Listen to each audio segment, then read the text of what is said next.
Mga paagi aron maprotektahan ang kalasangan, gihisgutan atol sa 2024 National Conference sa Society of Filipino Foresters Incorporated ug DENR nga gipaygayon sa Cagayan de Oro City. Wood sufficiency target nga makabot sa tibok nasod. Adi a report.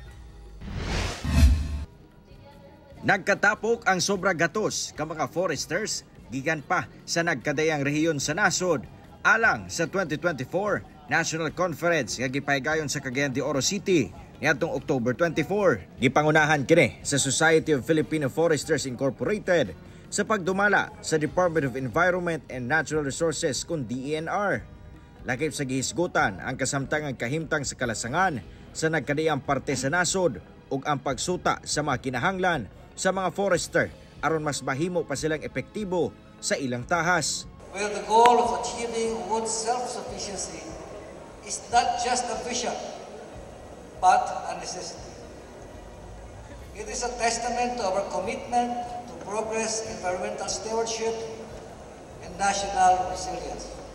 Sumala sa Society of Filipino Foresters Incorporated nga dili kaayo ilado ang ilang propesyon, rason nga mas ila pang gipaningkamutan ang pagtuyok sa nasod aron mapaila ang ilang trabaho. Importante matod pa ang papel sa mga forester tungod sila ang magsilbing tagabantay sa kahimtang sa kalasangan sa nasod. Kung susuriin nyo ang history ng Philippines, wala na po tayong massive illegal logging. Ngayon po, poaching na lang.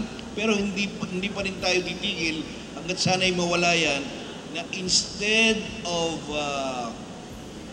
cutting down trees illegally, why don't we plant trees para tayo ay may ma-harvest din?